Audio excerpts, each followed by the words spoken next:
یہ میرے ذہن میں آگا، بڑا دلچسپ ہے۔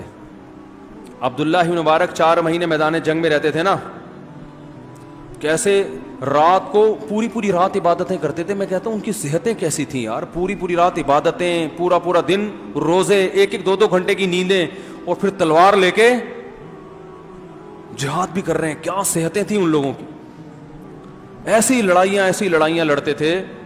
اور جن لوگوں نے ارطغرل ڈرامہ دیکھا ہے نا، تو وہ زیادہ جانتے ہوں گے کہ تلوار کی لڑائی میں اور گولیوں کی لڑائی میں کتنا فرق ہے، بڑا فرق ہے۔ سامنے دشمن ہو، اور یہ تلواریں جو ارطغرل کی بازاروں میں مل رہی ہیں نا، یہ وہ تلواریں نہیں ہیں، بہت بھاری بھرکم تلواریں ہوتی ہیں۔ حضرت خالد بن ولید نے 9 تلواریں توڑی ہیں ایک دن میں۔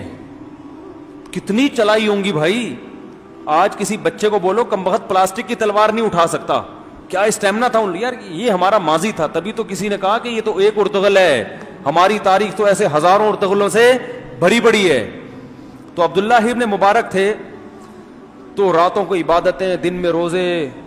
اور وہ تو ایک راوی کہتے ہیں کہ میں نے میدان جنگ میں دیکھا کہ بڑی گھمسان کی لڑائی ہے، ایک شخص نے ڈھانٹا باندھا ہوا ہے نا، منہ چھپایا ہوا ہے۔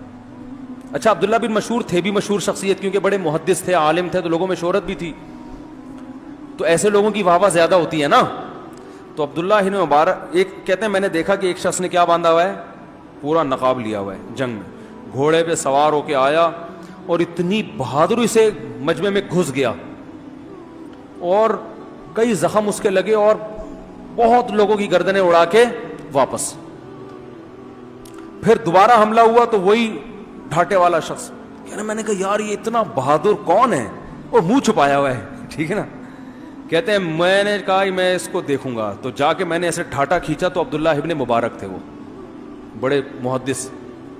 تو اب دیکھو عبداللہ ابن مبارک نے ریا کا علاج یہ کیا، حالانکہ ان میں تو ریا تھی بھی نہیں، یہ تو اس کو ریا نہیں کہیں گے، اس کو کہیں گے اخلاص کا اعلیٰ درجہ۔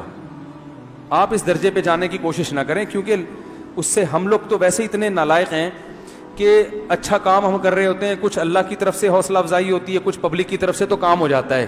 تو اس لیے اس زمانے میں اگر کوئی اچھے کام پہ تعریف کرے تو وہ ہمیں ضرورت ہے، تو اس میں پریشان ہونے کی ضرورت۔ آپ ڈھاٹے پہن کے نہیں، آپ اگر غریبوں کو کھلا رہے ہیں تو کوئی ویڈیو بھی بنا لیں اپنی، ٹھیک ہے نا، تھوڑی سی پبلک حوصلہ افزائی کرے گی تو آئندہ اور کھلانے کی توفیق ملے گی، نیکی پروموٹ ہوتی ہے نا اس سے۔ تو وہ کیا اخلاص کا اعلیٰ درجہ کہ میں یہ بہادری کر رہا ہوں، لوگ میرا چہرہ دیکھ نہ لیں، تو میں اپنے منہ کو نہ چھپایا ہوا ہے۔ اب وہ یہ نہیں کیا کہ یار میں اگر یوں کروں گا تو لوگ تعریف کریں گے کہ یہ تو بڑے ہم تو سمجھتے تھے محدث ہیں، یہ تو آج شہسوار نکلے، تو لہذا میں گھر جا رہا ہوں، میں جہاد کروں گا ہی نہیں۔ یہ نہیں کیا، انہیں کرنا تو ہے۔ اخلاص کے اعلیٰ درجے کے لیے کیا بھائی، منہ پہ ڈھاٹا باندھ لو، تو وہ کسی نے کھینچ دیا، ٹھیک ہے نا، نکال، تو کہاں سے کہاں بات چلے گئی۔ تو اس لیے جو ریا کے وسوسے ہیں ان کو خاطر میں نہ لائے کریں، کام کریں کام۔